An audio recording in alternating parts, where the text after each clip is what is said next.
بجدد التحية مرة تانية على حضراتكم، وزي ما أشرت في البداية التعليم في عصر محمد علي باشا.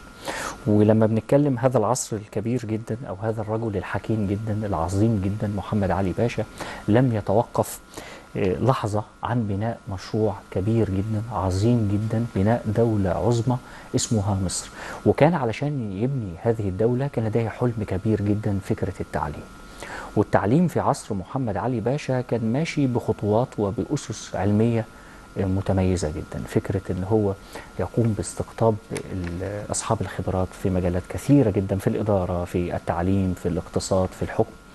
وفكرة ان هو يقوم بإرسال بعثات إلى الخارج. وفكرة بناء كمان مطابع الأميرية اللي كانت بتبني أو عقول الطلاب في الوقت ده من خلال طبعا طباعة المناهج التعليمية. كان مشروع قوي ومشروع مهم جدا. عن هذا المشروع هيكون حديثنا وهيكون كلامنا النهاردة مع حضراتكم في الأعمدة السبعة من خلال ضيفي العزيز. أرحب بالدكتور مصطفى يونس، أحد متخصصي التاريخ الحديث والمعاصر. دكتور مصطفى، لما بنتكلم عن عهد محمد علي باشا أو عصر محمد علي باشا في التعليم، فإحنا بنتكلم عن حاجة مهمة جدا وحاجة متميزة جدا في تاريخ مصر. ونبتدي مع بعض في حديثنا عن التعليم بفكرة أن محمد علي باشا ورث من الاحتلال العثماني والفرنسي شكل تعليمي معين. وأول ما جه كان لديه فكر في بناء دولة عظمى اسمها مصر، وكان علشان يبدأ كان لابد أن يبتدي بفكرة أو يبدأ بالتعليم. إيه اللي عمله محمد علي؟ بداية برحب بحضرتك أستاذ عمرو وبالسادة المشاهدين، ومساء الخير على الجميع. مساء الخير على حضرتك. الحقيقة كويس جدا إن حضرتك بدأت بالموضوع ده، عشان ده خلفية أو مصر قبل ما يجي محمد علي كانت عاملة إزاي. صحيح. ورث محمد علي نظام في مصر عبر قرون طويلة جدا في جميع الاتجاهات ومناحي الحياة، في السياسة وفي الاقتصاد وفي الفكر وفي الثقافة وفي كل شيء. نعم. هذا الموروث لم يكن فراغا تاما، يعني لم يرث محمد علي مصر وهي دولة منهارة أو خاوية، ولم يبدأ محمد علي من الصفر، إنما محمد علي قام بالتحديث على أسس حديثة. فهناك تعليما كان قائما في مصر قبل محمد علي. صحيح. وهناك أصول للإدارة وللثقافة وللسياسة والاقتصاد كانت قائمة. وعندما جاءت الحملة الفرنسية أيضا برزت عندها اتجاهات كتيرة في التحديث. محمد علي بدأ يعي هذه الأفكار كويس، وفي بعض العوامل محمد علي يعني أدت لظهور سياسات محمد علي. أولا، أن محمد علي عرف مشكلات مصر بشكل كبير وجيد، مشكلات ما قبله. ثانيا، ظهور العنصر القومي المصري الذي جاء بمحمد علي أساسا إلى الحكم. صحيح. وهذه لأول مرة وآخر مرة أن يتدخل المصريين بأنفسهم. كانوا قبل كده ممكن يثوروا على الوالي، سواء من قبل أي دولة من الدول الإسلامية، أو يثوروا حتى على أيام الفراعنة أو في أيام الاحتلالات اللي كانت قبل محمد علي. غاية ما هناك أو مدى ما يحققونه هو أنهم يشيلوا الحاكم اللي هم صاروا عليه ده. لكن ما حدث في هذه المرة مشروع قومي هو أن النخبة المصرية والتي جاءت أصلا من الأزهر منارة التعليم في ذلك صحيح. الوقت. صحيح. وده بيأيد كلامنا أن محمد علي ما بدأش من فراغ. هذه النخبة جاءت بمحمد علي إلى الحكم، ونزل السلطان العثماني على إرادة النخبة المصرية. نعم. من العوامل الثانية، الثورة الفرنسية أدت لي يعني زي ما بنقول كده بالبلد شغل جامد في أوروبا، تغييرات كبيرة في أوروبا. ومع انهيار حكم نابليون في أوائل عهد محمد علي استقدم هذه الخبرات من فرنسا. كل هذه العوامل مجتمعة أدت إلى تجربة محمد علي التحديثية نعم. اللي احنا بنقول عليها، ما طب. بدأش من فراغ. نعم، تسمح لي يا دكتور بس اتفضل. اناقش حضرتك في الجزئيه دي. حضرتك اشرت لحاجه مهمه جدا، ان محمد علي جاي من مشروع قومي، خلفيه قوميه مهمه جدا. كان في ثورات في دول كثيره جدا، جاء محمد علي بفكر عربي مهم جدا. كان بدايته في فكره ان هو يستقطب الخبراء. الخبراء اللي استقطبهم محمد علي هل في مجال التعليم فقط ولا في مجالات تانية اخرى؟ لا، في محمد علي أولا يعني عشان نضيف نقطة للي برضه أيوة. كنا بنتكلم فيه، من العوامل المهمة هو محمد علي نفسه. يعني إذا كنا بنتكلم عن ظهور نخبة مصرية أدت لأن محمد علي يمسك زمام الأمور، محمد علي نفسه جاي من خلفية محدش عارفه. انت راجل جاي زي ما بنقول كده راجل درجة تانية. لما جه الصف الثاني. صف تاني. صحيح. لما جه مصر هو نائب رئيس فرقة الألبان اللي جايين لمجابهة الحملة الفرنسية مع ناس كتيرة جاية من الدولة العثمانية. نعم. هذا الرجل فجأة أصبح رئيس فرقة الألبان. تمام كده. السلطان ما يعرفوش، الدوائر العثمانية الحاكمة ما تعرفوش، لأن الدولة العثمانية كان عندها حاجتين. أولا بتدرب الناس في الداخل، يعني يبقى الباشا فيها في أروقة السياسة عندها، وبتختبر ولاءه، وبعدين بتبدأ تعينه في الخارج كوالي في منطقة معينة أو في دولة معينة. تمام كده. محمد علي المرة دي جه من غير الخلفيات دي كلها. المرة دي جه مختلف. بإرادة الشعب، جه مختلف. محمد علي لسه شاب صغير في الثلاثينات. صحيح. لازم تبان لي بصمة، لازم يكون لي بصمة. مصر دي مش دولة صغيرة، ما ينفعش أسيبها وأمشي. ولذلك بقى حدث ما حدث في ال40 سنة القادمة بقى. بعد 1805 محمد علي بقى استأثر بالسلطة واستأثر بالحكم، يعني نفى عمر مكرم وتخلص من الزعامة الشعبية ومن المماليك، وهكذا أصبح محمد علي واقفا على قدميه، بيشتغل شغلانتين طول حياته. أيوة. عايز يستقل بحكم مصر، ومش عايز الدولة العثمانية تعزله، مش عايز السلطان العثماني الذي يعمل تحت رايته يعزله في يوم من الأيام. هتكلم عن الوجهة السياسية، وده ملف حضرتك أستاذنا في المسألة دي، وأنا أعلم جيدا أن حضرتك ده الملف بتاع حضرتك كاملا يعني، ودراسة كبيرة جدا مع حضرتك في المسألة دي. ولكن هناخد الصبغة التعليمية شوية وهنرجع تاني سياسيا، لأن الحديث في السياسة كمان مهم.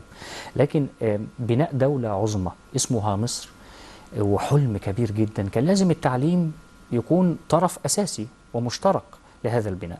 ملامح هذا المشروع إيه؟ عمل إيه؟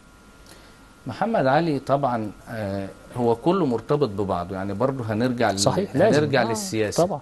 تمام كده. الفكرة كلها في ايه بقى؟ ببساطة شديدة، ببساطة شديدة ان محمد علي عمل على ان هو يظل في السلطة في مصر طول حياته، وما يستطيع ان يحققه في مصر، وهو ما استطاع ان يحققه في النهاية من انه خد وراثة ان الحكم في مصر لأكبر أبنائه فيما بعده. صحيح. وظل هذا الحكم من بعد ما ماتوا لمدة لأكثر من 100 سنة. وبعد كده هو يعني قعد في الزراعة وبدأ ان هو بقى يشتغل. يعني المسألة دي الملف بتاع الزراعة ده كان بتاعه في الآخر خالص. تمام كده. فهو جاي يعني هو نفسه جاي كعسكري. أيوة. الجيش العثماني مش جيش نظامي زي جيوش أوروبا في الوقت ده، هو جيش مرتزقة. محمد علي نفسه جه يعني الجندية سلك لكسب المال. ليه بقى؟ لأن محمد علي قبلها كان بيشتغل تاجر دخان.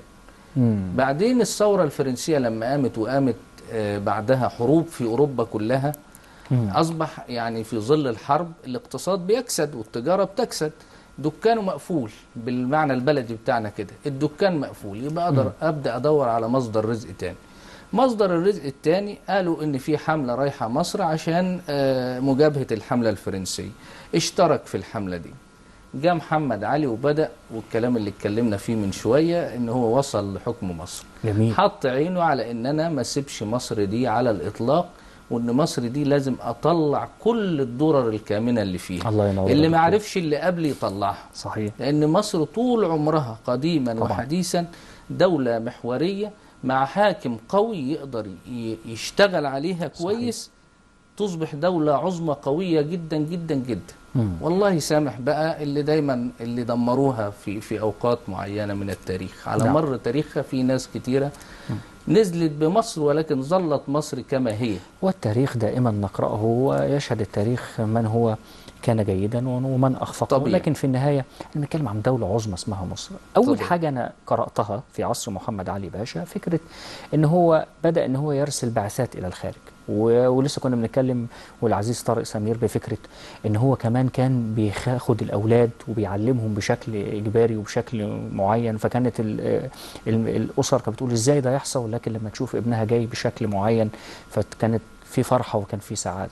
عاوزة يعني صورة بانورامية لما قام به محمد هاجي علي. النقطة اللي حضرتك بتتكلم فيها ديت حالا سريعا كده.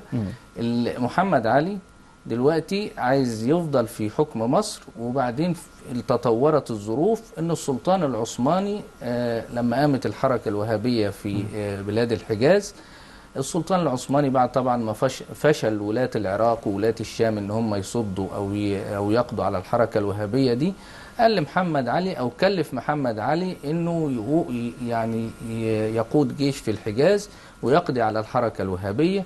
فاصبح محمد علي جايه معاه ناس من الاتراك. نعم. الاتراك دول هم كانوا نواة الجيش اللي راح الحجاز. نعم. لكن محمد علي في ذهنه دايما لازم اطور هذه النواة. أيوة. فاصبح انا شايف ان النواة ديت اولا عنصر تركي ممكن يثور عليا في اي وقت. ثانيا ممكن ينسبوا الانتصارات ليهم هم مش لي أنا. ثالثا أنا لازم أكون وأنظم جيش أقوى يعني على غرار جيوش أوروبا. كان طبعا في أيام التجارة تعرف على ناس كتير من مناطق مختلفة، من اليونان ومن الأرمن ومن فرنسا ومن أماكن مختلفة في العالم، والناس دول ظلوا على صداقة ليه. ولما جه هو مصر واستقر في حكم مصر الناس دي جات له وقعدت معاه واتكلموا، وزي ما قلنا ان انهيار الامبراطوريه الفرنسيه او انهيار امبراطوريه نابليون ادى الى فراغ في الحكم في فرنسا، وده له مساحه للابداع في مصر. ما هو ايه بقى اللي حصل؟ ان الرجال اللي كانوا بيشتغلوا في الامبراطوريه النابليونيه اصبح ما عندهمش شغل بعد انهيار الامبراطوريه بتاعتهم، فجابهم هم واشتغل. هو دي فكره استقدام الخبرات من الخارج. والمصريين اللي بيسافروا بره البعثات بقى، هقول لحضرتك استقدام الخبرات جات من ان هم قالوا له احنا في نظم تعليميه غير كده وفي نظم للجيش غير كده. فبدأ ينظم قوات مسلحة. لما بدأ ينظم قوات مسلحة على أسس علمية صحيحة أصبحنا محتاجين ناس هو برضه مازال عنده شك في العنصر الأجنبي، رغم أن هو بيقربه وبيتعامل معاه لكن عنده شك في العنصر الأجنبي وفي العنصر التركي اللي تبعه. لأن في أي وقت من الأوقات هيصوروا عليا ويصوروا ضدي ويعملوا راسهم براسي بالبلدي كده، يعني هنخش في حزبيس. لا، أنا عايز بقى أسس جيش نظامي برواتب، بنظام، بعادات، بتقاليد عسكرية والحاجات ديت. فمن هنا بقى بدأت عجلة التعليم.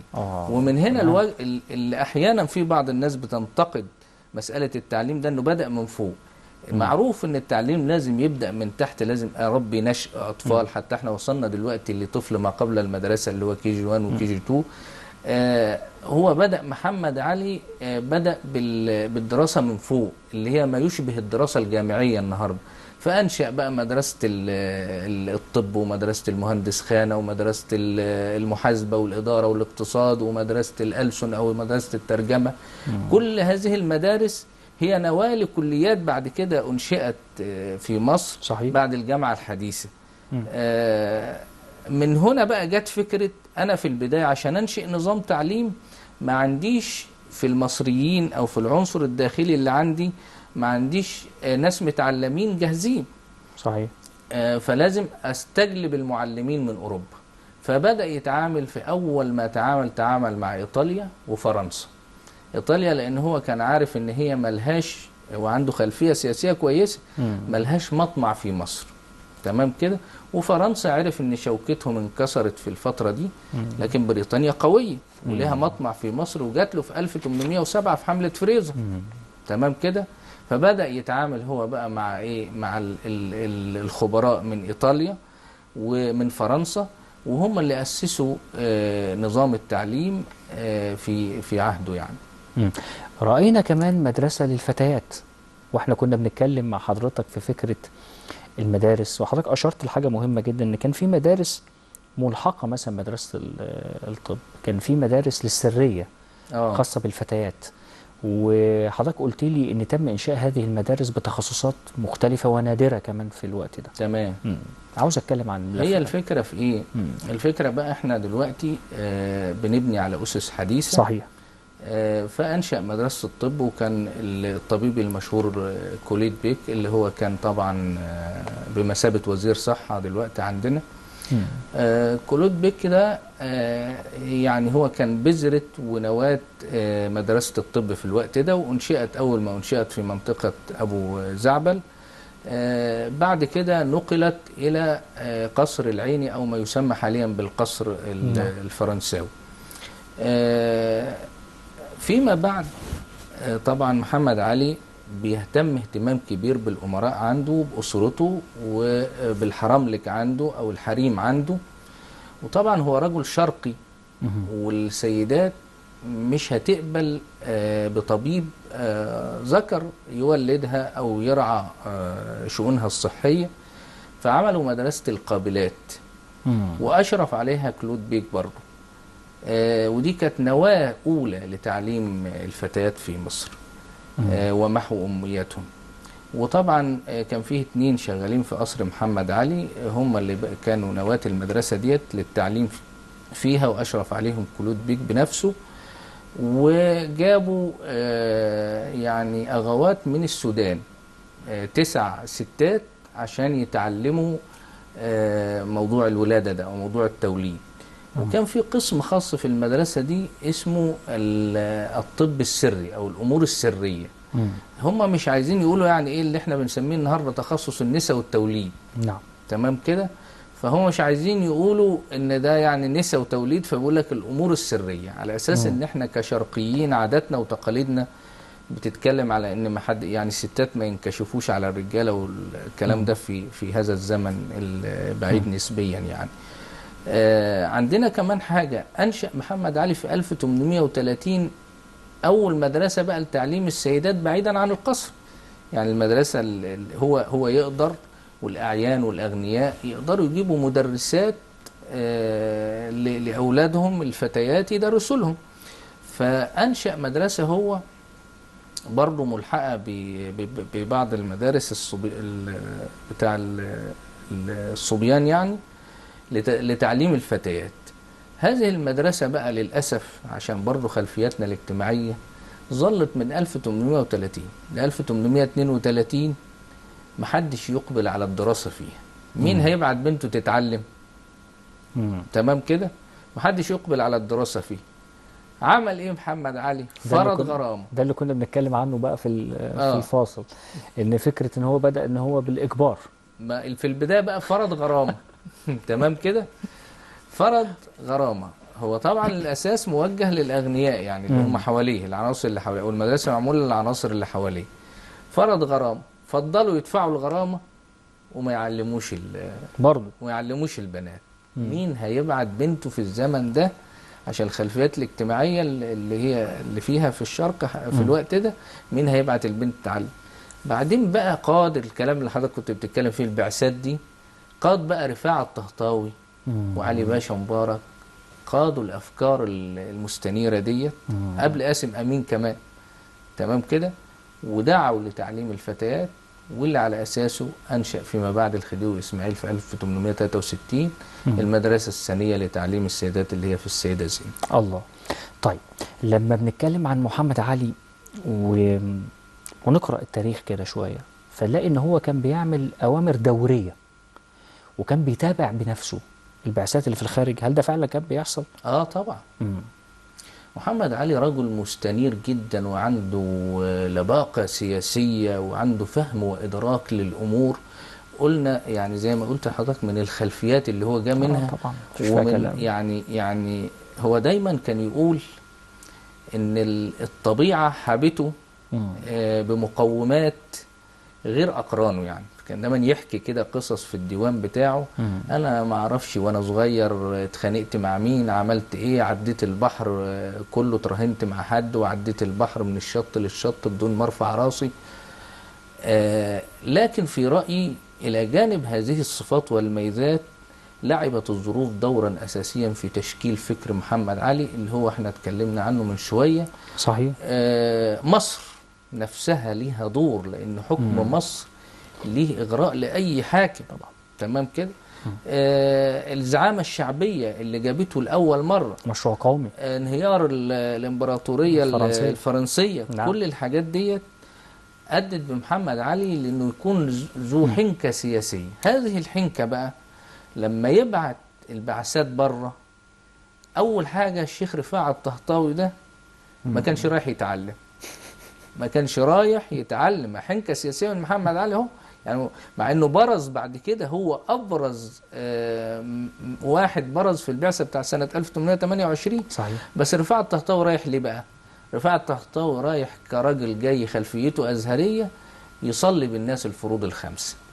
إلا إن بقى الشيخ رفاعة وهو من صعيد مصر، الله، تمام كده، لعب دور كبير جدا، وكان أنبغ وأبرز أقرانه في الوقت ده. وبرز بقى رفاعة بعد كده اللي أسس مدرسة في السودان، ولعب دور كبير بعد محمد علي والبعثات.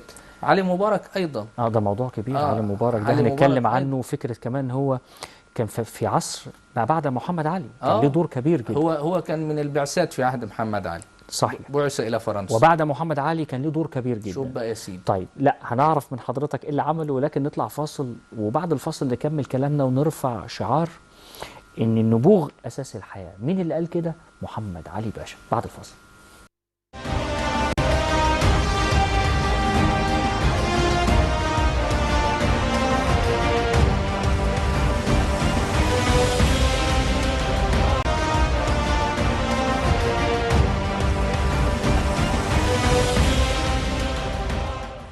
محمد علي باشا كان عنده شعار مهم جدا.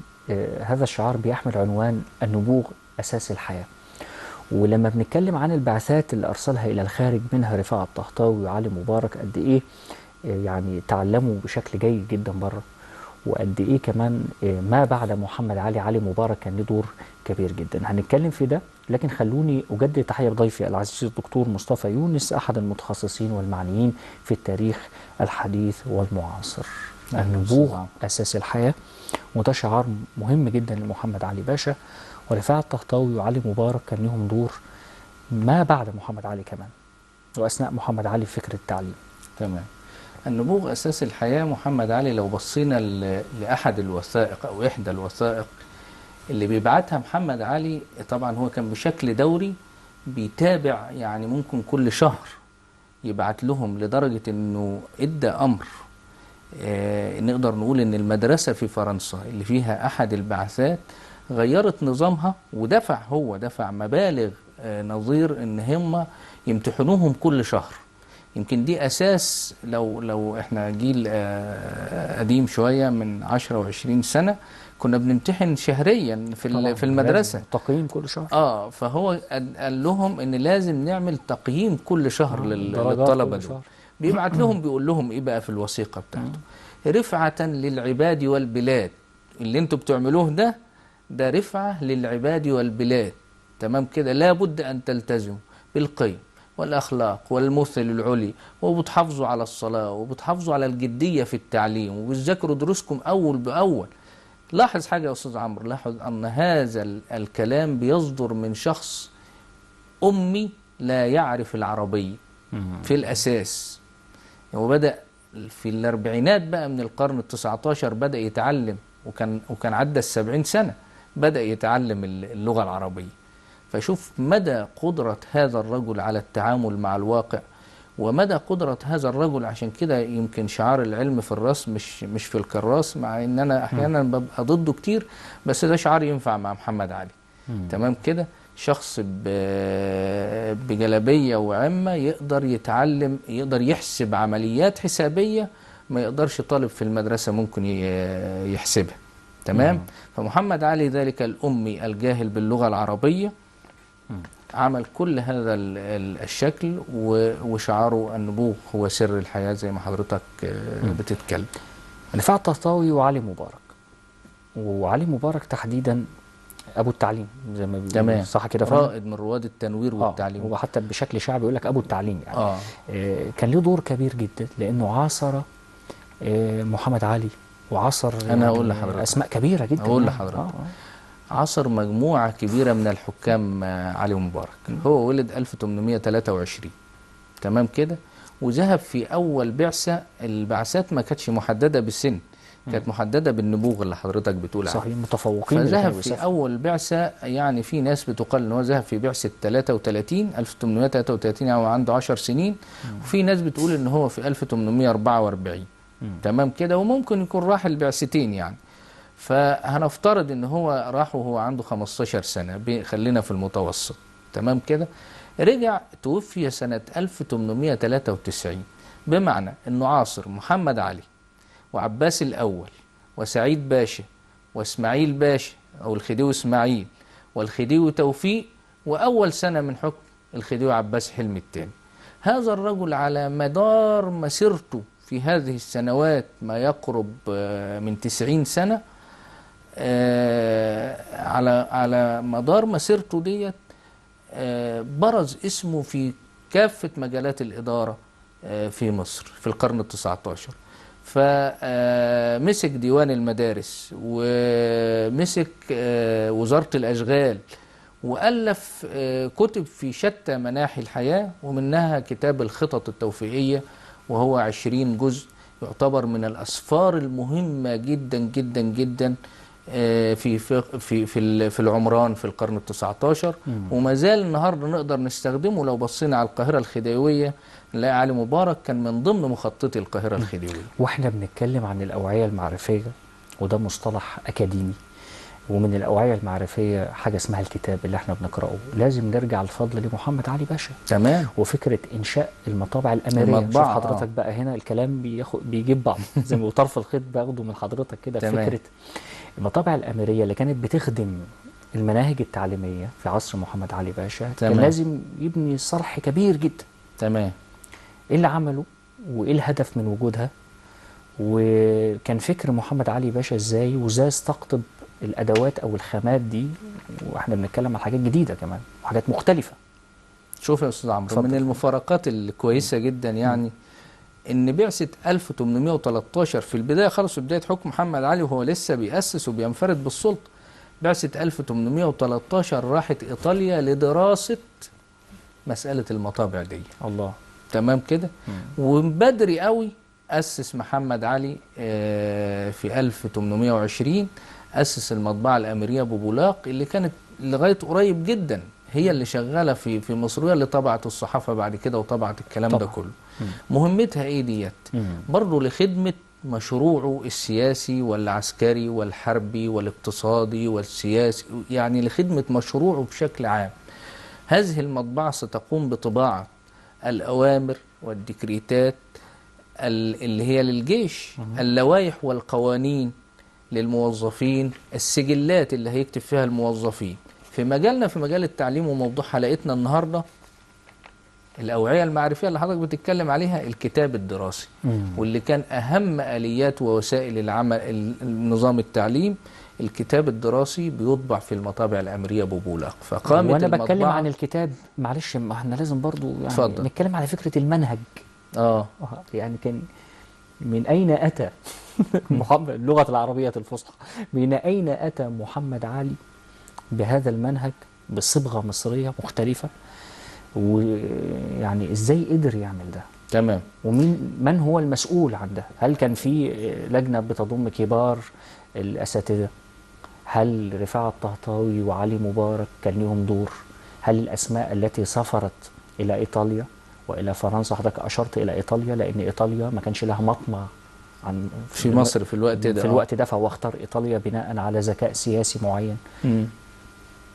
الحقيقة ده سؤال يعني عظيم جدا، وأنا سعيد جدا بسؤال حضرتك ده، لأنه هيفتح معانا مجال واسع جدا جدا جدا. تمام. المناهج، ودي مسألة مهمة جدا جدا جدا. المناهج عندنا الأول نبص هم كانوا بيدرسوا إيه في المدارس المتخصصة دي كانوا بيدرسوا فيها إيه. إذا نظرنا لمدرسة الطب مثلا هنلاقيهم بيدرسوا القراءة والكتابة والقرآن الكريم. تمام كده. القراءة والكتابة والقرآن الكريم كان بيجيب لهم معلمين من الأزهر. احنا قلنا ان الأزهر منارة معرفية حتى من قبل محمد علي. تمام أكيد كده. أكيد. الحساب اللي هي الرياضيات والهندسة والحاجات ديت، إذا كان لأن الأزهر من أحد فروع العلم فيه كان دراسة الحساب والفلك لأنها من الأمور الأقرب للشرع. نعم. ربنا طبعا بيقول إيه: وجعلنا الليل والنهار آيتين فمحونا آية الليل وجعلنا آية النهار مبصرة لتبتغوا فضلا من ربكم ولتعلموا عدد السنين والحساب. نعم. فهي قريبة للمسألة الشرعية. فكان في فرع في تدريس الأزهر أيضا يدرس الهندسة والفلك وهذه الحسابات، كان برضو بياخد المدرسين والمناهج من مناهج الأزهر. أضف إلى ذلك بقى الحاجات اللي فيها بقى التخصص الشديد قوي، اللي هو بقى مسألة الطب والحاجات دي، استقدم لها الخبراء اللي هم جايين من بره أو فيما بعد اللي درسوا في البعثات. فعندنا مثلا البعثة اللي هي بتاعة رفاعة الطهطاوي كانوا تقريبا حاجة و40 مبعوث. على خلفياتهم اللي هم جايين منها بدأوا يدرسوا. تمام كده. فمنهم من برع في دراسة الطب، منهم من برع في دراسة الهندسة، منهم من برع في دراسة الإدارة، الاقتصاد. لما رجعوا لمصر بقى، ومن ضمنهم بقى رفاعة الطهطاوي درس اللغة. لما رجعوا لمصر كل واحد فيهم أسس المناهج اللي حضرتك بتقول عليها، أو أسس مدارس بعينها ووضع لها هو المناهج. فنلاقي بقى رفاعة الطهطاوي عمل مدرسة الترجمة اللي هي فيما بعد أصبحت مدرسة الألسن أو كلية الألسن فيما بعد اللي هي موجودة لغاية دلوقتي. مدرسة الترجمة اختار لها رفاعة الطهطاوي من المدارس التجهيزية اللي كانت زي الثانوية العامة في الأقاليم في مصر كلها، اختار لها 30 واحد وجم بدأوا يدرسوا هم نواة مدرسة الترجمة. وبرزت حركة الترجمة في القرن التاسع عشر بسبب هذه المدرسة. فمن هنا جت فكرة المناهج، جت أفكار المناهج، والمناهج جاية منين وراحة فين ومين اختار المناهج ومين عمل المناهج وهكذا. سؤال خارج الموضوع شوية ولكن فضل. هو أكيد معني بمحمد علي باشا. أنا هاخد دراسة حضرتك اللي كانت بتحمل عنوان الاستخباراتية في عصر محمد علي، وهنا أنا بتكلم عن دراسة دقيقة جدا ونادرة جدا. مظبوط كده يا دكتور؟ تمام مظبوط. وهي أول دراسة في الوطن العربي، وعنوانها عنوان صعب جدا وشيق جدا ومتعب جدا. يعني خلينا نتكلم بكل أمانة. يعني لما ضيف العزيز يعكف على هذه الدراسة لمدة دامت أكثر من 5 سنوات، ده موضوع صعب، وتكون هي الدراسة الأولى في الوطن العربي للاستخباراتية في عقل في العصر الحديث، في العصر الحديث وفي عقل محمد علي باشا. وأن الراجل ده كان إزاي عنده دهاء وعنده ذكاء سياسيا واقتصاديا وفي كل حاجة. ده ياخدني لفكرة الراجل ده كان مختلف قد إيه، أو هذا الحاكم الذي حكم مصر كان مختلف قد إيه. كان لديه ذكاء شديد حتى في اختيار المبعوثين لدول معينة. كان عارف ان الدول دي ما كانش لها مطمع، ما كانتش بتبص لمصر، ما كانتش عاوزة حاجة من مصر، فعشان كده أرسل الوفود المصرية المتفوقين إليها. حتى في فكر إنشاء المدارس، وحضرتك بتتكلم يا دكتور مصطفى، أنت بتتكلم بشكل علمي إن الراجل ده ما أنشأش مدرسة من أجل التعليم بس، لا تمام. أرسل، ثم اللي تم إرسالهم جاءوا إلى مصر بفكر معين في مدارس متخصصة. التعليم كان مخطط، ولغاية دلوقتي احنا عايشين مخطط. محمد علي ده قصة كبيرة جدا. يعني محمد علي قصة كبيرة جدا جدا جدا، لا تتخيلها. عشان بس ما حد يعني ما نتهمش، احنا معانا 3 دقايق نعيش فيهم شوية على محمد علي لازم، عشان ما نتهمش ان احنا منحازين لمحمد علي. نعم. بس كل حاجة لما تدرسها وتشوف يعني ما وراءه أو ما فعله أو ما نفذه. طبعا. تمام كده. لما كانت أراضي الوجه البحري بتزرع نصف سنة، يعني 6 شهور بور و6 شهور مزروعة. تمام كده. ويعمل لي القناطر الخيرية. القناطر الخيرية تحول الوجه البحري لري دائم. ألم يفيد ذلك مصر كلها فيما بعد؟ هذا المشروع الضخم الذي يعادل مشروع السد العالي فيما بعد لما يقول لي إن في مصانع بنيت وشيدت، هذه المصانع صنعت أسلحة متقدمة وحديثة. من المعروف أن دولة المماليك كانت دولة عسكرية، وكانوا يتباهوا يتفخروا بشدتهم وقوتهم وبأسهم الشديد، لكن ما طوروش، فضلوا بالأسلحة العادية بتاعتهم اللي هي مش متطورة. ويجي راجل في نصف قرن أو في فترة معينة من الزمان يجيب أسلحة تخوض، لو محمد علي خاضب بالأسلحته في الحجاز فقط لقلنا محمد علي ما عملش حاجة، لكن أن يخوض محمد علي في البر والبحر، في الشام وفي وسط البحر في أوروبا في حرب المورة، ويهزم جيوش أوروبية، وده اللي عكر صفو بريطانيا منه، واتفقت فيما بعد هي وروسيا وفرنسا ودمروا الأسطول المصري في 1827. ولم يفت هذا في عضد محمد علي، بل قام وبنى الأسطول مرة أخرى. وفي سنة 1832 اجتاحت جيوش محمد علي برا وبحرا الشام، وزلزل قوائم عرش السلطان العثماني، ورأى السلطان العثماني عرشه وقوائمه تتزلزل، واضطر يدي الشام لمحمد علي مضطرا، صحيح. رغم أن محمد علي طلبها قبل كده سلما، وكان هيوفر عليه كل الحاجات دي.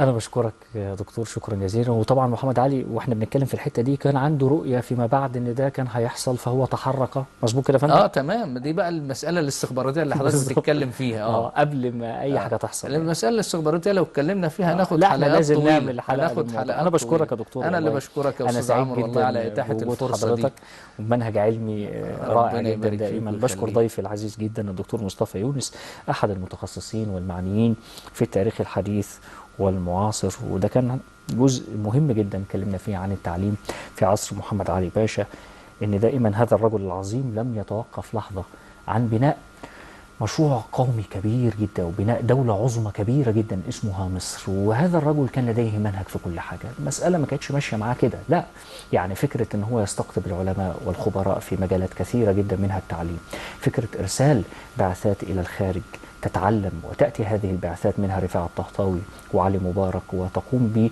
ببناء مدارس كبيرة جدا زي الألسن النهاردة اللي عندنا. ويبدأ بعد كده محمد علي باشا ببناء مدارس كبيرة جدا ومناهج تعليمية مهمة جدا، ويكون عندنا صرح كبير جدا الأميرية، مطابع الأميرية لطباعة الأوعية المعرفية. حدوتة مصرية جميلة جدا كان بطلها محمد علي باشا. الأسبوع القادم تيمة جديدة كمان ومختلفة من الأعمدة السبعة. إلى اللقاء.